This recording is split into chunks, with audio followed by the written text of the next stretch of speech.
ابراہیم امجدی صاحب قبلہ پوری شان خطابت کے ساتھ میں جلوہ بار ہے۔ آپ حضرات بھی بالکل تیار رہیے۔ اب بالکل آپ کی سماعتوں کے حوالے حضرت کا خطاب ہونے والا ہے، مگر آپ دیکھ رہے ہیں ہمارے درمیان ایک معتبر شخصیت موجود ہے، تو ہم اسی طرح سے اب داد و تحسین دیں، اسی انداز میں سنیں۔ آپ دیکھ رہے ہیں ماشاءاللہ حضرت پوری شان خطابت کے ساتھ میں جلوہ افروز ہے، اور جب کبھی کہیں سنگ مرمر کہیں جو ہے پتھر کی بات آتی ہے تو سنگ مرمر کو آواز دی جاتی ہے، اور جب کہیں خوشبو کی بات آتی ہے تو پھر عطر کو آواز دی جاتی ہے، مگر خطاب نایاب کی بات آتی ہے، نبی کے ذکر کی بات آتی ہے تو حضرت علامہ مفتی ابراہیم امجدی صاحب قبلہ کو آواز دی جاتی ہے۔ آپ دیکھ رہے ہیں، میرا ایک شعر سن لیں، اس کے بعد میں بہت جلدی حضرت آپ کی سماعتوں کے حوالے ہوں گے کہ سراپا گردے آلودہ عبادہ کر کے بیٹھے ہیں، میرے مصطفیٰ تیرے کوچے میں مر مٹنے کا ارادہ کر کے بیٹھے ہیں۔ ذرا بولے سبحان اللہ، ہاتھوں کو اٹھا کر بولے سبحان اللہ۔ ماشاءاللہ شکیل الہی صاحب کو ابھی آپ فوٹو سے نواز رہے تھے، نوٹوں سے نواز رہے تھے، مجھے صرف فوٹو سے نواز رہے، محبت سے بولے سبحان اللہ۔ سبحان اللہ۔ سراپا گردے آلودہ عبادہ کر کے بیٹھے ہیں، میرے مصطفیٰ تیرے کوچے میں مر مٹنے کا ارادہ کر کے بیٹھے ہیں، میرے مصطفیٰ تیرے کوچے میں مر مٹنے کا ارادہ کر کے بیٹھے ہیں، اور بھروسہ ہے اس قدر تیری مسیحائی پر آقا، ہم اپنے درد کو حد سے زیادہ کر کے بیٹھے ہیں، ہم اپنے درد کو حد سے زیادہ کر کے بیٹھے ہیں، اور ہم بڑے پیر دستگیر کے چاہنے والے ہیں۔ تو شاعر آگے کہتا ہے کہ تم بھی دعائیں مانگ لو شہ بغداد کے صدقے، محبت سے بولے سبحان اللہ، آگر بولے سبحان اللہ، سبحان اللہ۔ تم بھی دعائیں مانگ لو شہ بغداد کے صدقے، سنا ہے وہ آج دامن کشادہ کر کے بیٹھے ہیں، سنا ہے وہ آج دامن کشادہ کر کے بیٹھے ہیں۔ اب حضرت آپ کی سماعتوں کے حوالے ہوں گے، میں محبت کے ساتھ میں حضرت کی بارگاہ میں عریضہ رکھوں گا اس جو ہے ان مصروں کے ساتھ میں کہ مبلغ حق و صداقت چلے آئیے، مفکر قوم و ملت چلے آئیے، لے کے گلزار طیبہ کے گل کی مہک مشکبار خطابت چلے آئیے۔ اسی کے ساتھ میں ہم نے محبت بھرا عریضہ رکھیں گے، اور آنے والے مہمان کو اپنی زندہ دلی کا ثبوت دیتے ہوئے ایک زوردار نعرہ لگا کر بزم کو نوری بنائیں گے، تاکہ آنے والے مہمان فل موڈ میں اور پوری جوش کے ساتھ میں جب ہم ہمارے سامنے خطاب فرمائیں گے تو ہماری زندہ دلی کا ثبوت ان تک پہنچ جائے کہ ہم کس حد تک سننے کے موڈ میں بیٹھے ہیں۔ تو ایک زوردار نعرہ لگائیں، نعرہ تکبیر، نعرہ تکبیر۔ میں ہلکے بولتا ہوں، آپ زور سے بولیے، نعرہ تکبیر، اللہ اکبر، نعرہ تکبیر، اللہ اکبر۔ ان کی نسبت کا تاج رکھتے ہیں، ہر مرض کا علاج رکھتے ہیں، ان کی نسبت کا تاج رکھتے ہیں، ہر مرض کا علاج رکھتے ہیں۔ خوف کیا ہو ہمیں یزیدی فتنوں کا، ہم حسینی ہیں، حسینی مزاج رکھتے ہیں۔ نعرہ تکبیر، اللہ اکبر، نعرہ رسالت یا رسول اللہ، رسالت یا رسول اللہ، اعلیٰ حضرت اشرف ایسے قرنی اللہ ممتاز نظر علماء اہل سنت، نعرہ تکبیر، نعرہ رسالت یا رسول اللہ۔ آئیے مسکراتے ہوئے جانے گلستان، میرے چمن کا بہارا صرف تمہیں سے ہے، صرف تم۔ سبحان اللہ، ماشاءاللہ ماشاءاللہ، اچھی نظامت ہو رہی ہے۔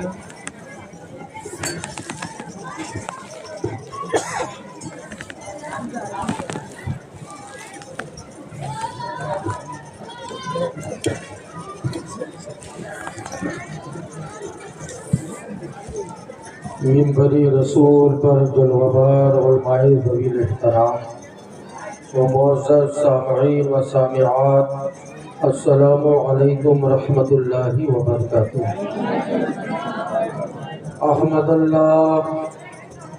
اللہ الذی حل البلغاء من عبادی بحلیۃ اللطائف وذاقہم حلاوۃ بدائع المعانی ونفائس الظرائف، وأصلي وأسلم على حبيبه الذي عاجز بخطاب العرب وعلى آله وأصحابه الذين هم نجوم التقى والنقى، أما بعد، أعوذ بالله من الشيطان الرجيم، بسم الله الرحمن الرحيم، يا أيها الذين آمنوا اتقوا الله حق تقاته، صدق اللہ صدق اللہ المولانا العظیم وصدق رسولہ النبی الامین المکین الکریم ونحن على ذلك لمن الشاہدین والشاکرین والحمد للہ رب العالمین۔ آئے ہم اور آپ مل جل کر نہایت ہی عقیدت و محبت کے ساتھ گنبد خضرا میں آرام فرمانے والے آقا و مولا مدنی تاجدار دونوں عالم کے مالک و مختار محبوب پروردگار سید ابرار و اخیار حضور پرنور سرکار پیارے مصطفیٰ محمد عربی صلی اللہ علیہ وآلہ وسلم کی بارگاہ گوہر بار میں عقیدت و محبت کے ساتھ درود و سلام کا نذرانہ پیش کریں، پڑھیں بآواز بلند۔ اللہم صلی علی سیدنا مولانا محمد وبارک وسلم صلاۃ و سلام علیکہ سیدی حبیبی یا رسول اللہ صلی اللہ تعالی علیہ وآلہ وسلم۔ حصول برکت کے لیے پورا مجمع ایک بار اور بابا سے بلند۔ اللہم صلی علی سیدنا مولانا محمد وبارک وسلم صلاۃ و سلام علیکہ سیدی حبیبی یا رسول اللہ صلی اللہ تعالی علیہ وآلہ وسلم۔ عزیزان گرامی وقار، آج کی باعظمت رات ہر کوئی اس تعلق سے جانتا ہے، اور آج کی رات اکثر سونے والے بھی بیداری میں ہیں۔ کچھ تو عبادت میں گزاریں گے رات، کچھ تو نشے بازی میں گزاریں گے رات، کچھ گھومنے میں گزاریں گے رات۔ تو سنو، بنے گی اسی کی بات جس کی گزرے گی عبادت میں یہ رات۔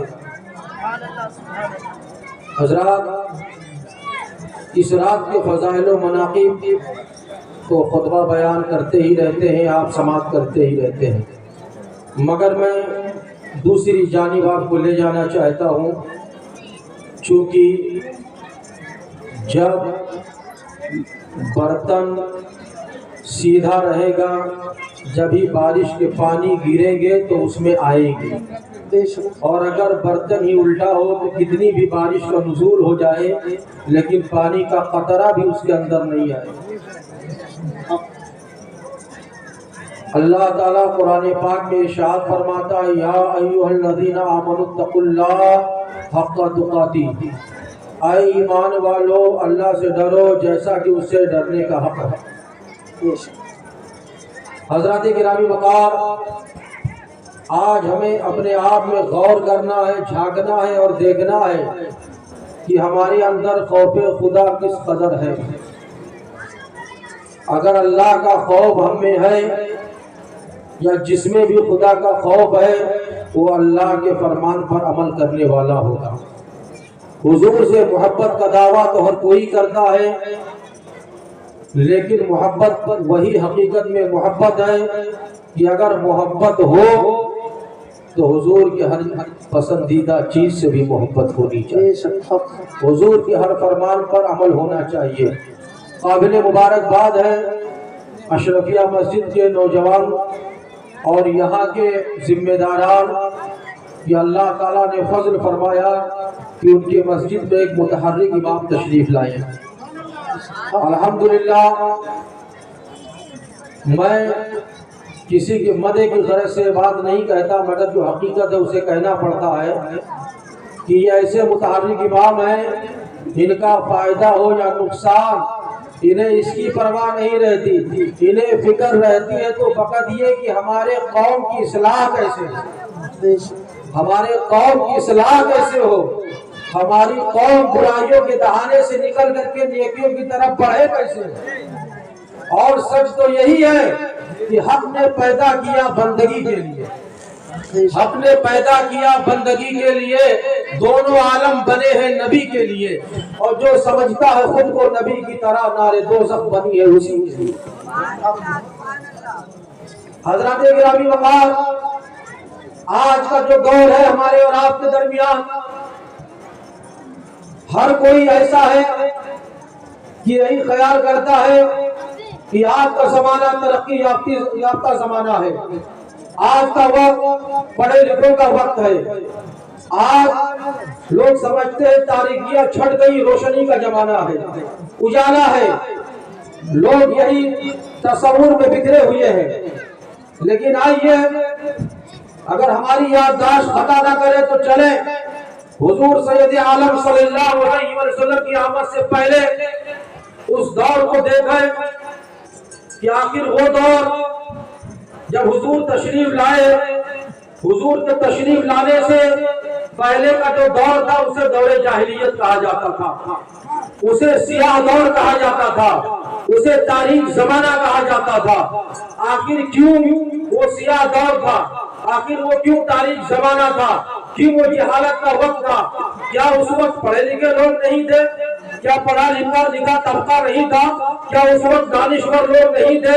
کیا اس وقت سوچ بوجھ سمجھ بوجھ رکھنے والے لوگ نہیں تھے؟ بالکل تھے، بلکہ عالم تو یہ تھا اس وقت ایسے اہل زبان تھے، ایسے اہل فہم تھے، ایسے سمجھ والے تھے کہ انہیں اپنی عربی دانی پر ناز تھا، انہیں اپنی فصاحت پر غرور تھا، انہیں اپنی بلاغت پر غرور تھا، ایسا غرور تھا کہ اپنے سوا پوری دنیا کو ادبی اور خوبا کہا کرتے تھے، ایسا غرور تھا۔ بلکہ اس وقت شعراء بھی تھے، ادبا بھی تھے، بڑے بڑے دانشور بھی تھے۔ عالم یہ تھا کہ لوگ اپنے اپنے اشعار کو لکھا کرتے تھے، اور اشعار لکھنے کے بعد میں وہاں میلہ ہوتا تھا، میلے میں لوگ اپنے اشعار کو سنایا کرتے تھے اور دیکھا کرتے تھے کس کے اشعار اچھے ہیں۔ یہاں تک کہ ایک سالانہ میلہ بھی ان کا ہوتا تھا، اس سالانہ میلے میں بڑے بڑے اہل زبان اپنے اشعار کو لے کر کے جایا کرتے تھے، جن کے اشعار سب سے اچھے ہوتے تھے ان کے اشعار کی تختی بنا کر کے بیت اللہ شریف کے دیوار پر ٹانگ دی جایا کرتی، اور انہی اشعار کو علماء نے اکٹھا کر کے ایک کتاب مرتب کر دی جس کا نام سبع معلقہ رکھا، اور آج یہ درس نظامی میں شامل ہے۔